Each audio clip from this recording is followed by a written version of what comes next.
गोरगरीब मागासलेल्या गरीब शेतकऱ्यांना व महिलांना स्वतःचे व्यवसाय करण्यासाठी कमी व्याजदरात ऋण उपलब्ध व्हावे या उद्देशाने सन 2003 साली जनकल्याण सहकारी पतसंस्था स्थापन करणाऱ्या सहकारी पतसंस्थेला 22 वर्ष पूर्ण झाले। या पतसंस्थेअंतर्गत महिलांना स्वतःच्या पायावर उभे राहण्याकरिता महिला बचत कर्ज सहज उपलब्ध करून देण्यात येते। त्याचप्रकारे मुदत ठेव, तारण कर्ज, सोने तारण कर्ज, व्यवसाय कर्ज, वैयक्तिक कर्ज, स्वतःचे घर व वाहन घेण्याकरिता कर्ज देण्यात येते, अशी माहिती जनकल्याण पतसंस्थेचे संस्थापक सुनील पाल यांनी दिली। नमस्कार, माझं नाव सुनील पाल। जनकल्याण क्रेडिट कोऑपरेटिव्ह सोसायटी कोराडी यांचा मी संस्थापक आहे आणि हे 2003 मध्ये 2027 नोव्हेंबर 2003 मध्ये महात्मा फुलेचा स्मृती दिवस ह्या दिवशी आम्ही जनकल्याण सहकारी पतसंस्थेची सुरुवात केली।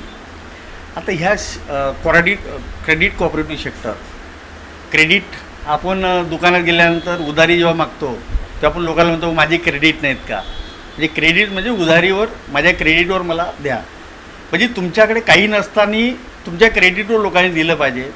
म्हणून महाराष्ट्र शासनाने महाराष्ट्र सहकारी संस्था अधिनियम 1960 हा कायदा बनवला आणि ह्या कायद्याअंतर्गत महाराष्ट्रातल्या महाराष्ट्रभर जे काही सहकारी संस्थेचं जाळं आहे ते जाळं निर्माण केलं, ह्यासाठी की जे सर्वसामान्य लोक आहेत, खेड्यातले आहे, पाड्यातले आहे, सर्वसामान्य दुकानदार आहेत, मध्यम आहेत, त्याचं अर्निंग कमी जास्त आहेत, परंतु तो जर 2 पैसे जमा करत असेल, त्याला जर 10 रुपयाची गरज असेल तर त्या लोकांना एक अमाऊंट भेटला पाहिजे, एक मोठी अमाऊंट भेटली पाहिजे, ही संकल्पना डोळ्यासमोर ठेवून क्रेडिट कोऑपरेटिव्ह सेक्टरचं स्थापना झाली आणि त्या कायद्यानुसार आम्ही सन 2003 मध्ये जनकल्याण सहकारी पतसंस्थेची स्थापना कोराडीमधून केली।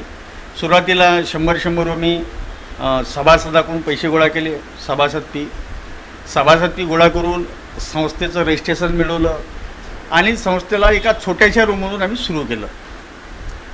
सुरू करत असताना मी जवळपास 11 वर्ष सामाजिक क्षेत्रात काम केलं, म्हणजे मी ओबीसीमध्ये कुणबी समाजाचा आणि ओबीसीमध्ये फुले शाहू आंबेडकराचा विचाराचा प्रसार व्हावा यासाठी मी ओबीसी एकनामत नावाची संघटना स्थापन करून संपूर्ण महाराष्ट्रभर फुल टाईम काम करायचं। परंतु काम करत असताना माझ्या असं लक्षात आलं की आपल्या समाजातील सर्वसामान्य लोकांना कुठेतरी फायनान्शियल स्टेटस कसं देता येईल, फायनान्शियल श्रेय कसं देता येईल, तो जर अडचणीत असेल तर अडचणीतल्या लोकांना साथ कशी देता येईल, किंवा छोटा मोठा उद्योग जर उभा करायचा असेल, धंदा करायचा असेल, आपल्याकडे जर असेल तर आपण देता येईल, हे उद्देश डोळ्यात ठेवून आम्ही सुरुवात केली। पण सुरुवात केल्यानंतर आमची क्रेडिट काहीच नव्हती, कारण की जो सामाजिक क्षेत्रात काम करतो त्याच्याकडे पाहण्याचा लोकांचा दृष्टिकोन हा वेगळा असतो का। ज्या माणसाची 100 रुपयाची क्रेडिट नव्हती, आज 70-80 करोड रुपयाचा टर्नओव्हर आहे, एवढी क्रेडिट। तर ह्या सर्व गोष्टीसाठी तुम्ही प्रामाणिक आहेत का, तुम्ही मेहनती आहात का, तुम्ही विश्वासू आहेत का, हे लोक पहिले चेक करतात। आणि म्हणून आम्हाला हे रोपटं जेव्हा रोपटं लावल्यानंतर त्याचं संगोपन करणं, त्याला मोठं करणं, त्याची वाढ करणं, याला बराच वेळ लागला आणि बराच वेळ लागत असताना खूप सारे प्रॉब्लेम्स आले का, म्हणजे आमच्याकडे फंड नव्हता, फंड नसताना कर्ज वाटप झाले किंवा फंड असताना कर्ज वाटप झाल्यानंतर वेळेत आले नाही, मग लोकांची झुंबड किंवा आम्ही दिलेले पैसे आम्हाला परत मिळाले पाहिजे। परंतु आम्ही त्याला आमच्या बुद्धी कौशल्याच्या आधारावर आम्ही तो जो येणारा प्रॉब्लेम याला सॉल्व केले आणि लोकांच्या नजरेसर आम्ही खरं ठरलो की नाही, तुम्ही खरोखरच विश्वासू आहात, तुम्ही मेहनती आहात, तुम्ही दिलेले लोकांचे पैसे सांभाळू शकता, अशा पद्धतीने लोकांनी विश्वास ठेवला। आणि आज 22 ते 23 वर्षामध्ये आज जनकल्याण म्हणजे लोकांच्या नजरेमध्ये असा शब्द आहे की जिथंच कुठं काम होत नाही, आपलं कुठंच नाही, आपल्याला कोणीच कर्ज देणार नाही, आपलं काम वाढलेलं आहे, तेव्हा त्याच्या नजरेसमोर एकच नाव येतो, जनकल्याण। म्हणून आमच्या 2 संस्था, एक जनकल्याण सहकारी पतसंस्था कोराडी आणि दुसरी आहे संकल्प नागरी सहकारी पतसंस्था बर्डी। म्हणून आमचं जनकल्याणचं घोषवाक्य आहे जनकल्याणाचा संकल्प आणि संकल्पाचं घोषवाक्य आहे संकल्प जनकल्याणाचा। म्हणजे लोक जेव्हा अडचणीत असेल तेव्हा त्याच्या नजरेसमोर एकच नाव येतो की जनकल्याणमध्ये गेलं म्हणजे कर्ज मिळतो, आपल्या अडीअडचणी सॉल्व्ह होतात आणि त्या आशेनं त्या विश्वासाने लोक झपाट्यानं आमच्याकडे जुडतात आणि जुडून आज जनकल्याणचा मोठा पसारा वाढलेला आहे. विश्वासानं लोकांना कर्ज मिळतो आहे, त्यांच्या ठेवी ठेवल्या जात आहेत, त्यांना वेळेवर परत केल्या जात आहे आणि हळूहळू मोठ्या प्रमाणात जनकल्याणचं वटवृक्ष निर्माण झालेलं आहे. म्हणजे जेवढे काही पैसे गोळा करेल त्या हिशोबात त्याला कमिशन मिळतो.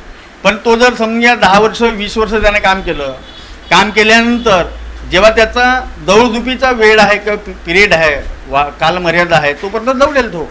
पण तो एक दिवस थकणार आहे. मग तो जर थकला तर संस्था काय करेल? कारण की संस्थेमध्ये कलेक्शन आणलं असेल त्याला कमिशन देऊ, परंतु जेव्हा तो कलेक्शन आणणार नाही तेव्हा संस्था कमिशन देणार नाही.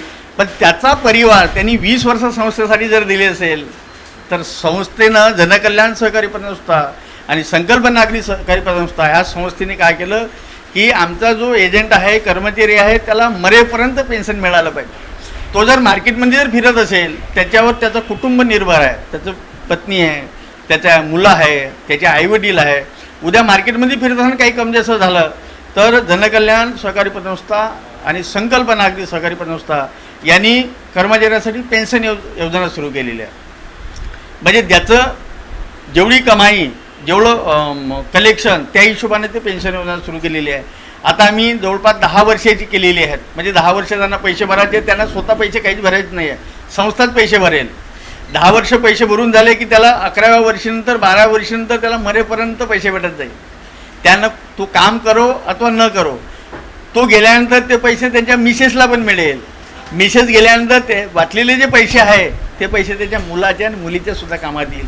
अशा विविध योजना आम्ही जनकल्याण सहकारी पतसंस्था आणि संकल्प नागरी सहकारी पतसंस्थेच्या माध्यमातून करतो आहे. त्याच्यामुळं लोकांचा विश्वास हा झपाट्यानं वाढतो आहे आणि हे वटवृक्ष जे आहे त्याला मोठ्या प्रमाणात फळं फुलं यायला सुरुवात झालेली आहे आणि मोठ्या प्रमाणात त्याची वाढ होऊन राहिलेली आहे.